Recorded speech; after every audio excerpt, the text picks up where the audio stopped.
ఈరోజు మన మార్కెట్ గురించి మాట్లాడుకుందాము. ఈరోజు నిఫ్టీ దాదాపుగా 14 పాయింట్లు మైనస్లో ఉంది. సో ఈరోజు మార్కెట్ దాదాపుగా ఎలా ఉందో చూద్దాము. నిన్న మనం చెప్పుకున్న విధంగానే డౌన్వర్డ్ మూవ్మెంట్ వచ్చింది. సో ఇప్పుడు సపోర్టింగ్ లెవెల్స్, రెసిస్టెన్స్ లెవెల్స్ గురించి మాట్లాడుకుందాము. ఫస్ట్ రెసిస్టెంట్ పాయింట్ వచ్చేసి 26,083, దాని తర్వాత 26,150. సో సపోర్ట్ లెవెల్ వచ్చేసి ఫస్ట్ సపోర్టింగ్ లెవెల్ వచ్చేసి 26,000, ఎగ్జాక్ట్ 26,000.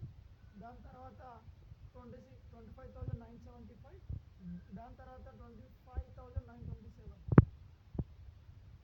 మార్కెట్ 25,927 క్రాస్ అయింది అంటే మనం ఎక్స్పెక్ట్ చేయొచ్చు 25,884 వరకు తగ్గే అవకాశం ఉంది.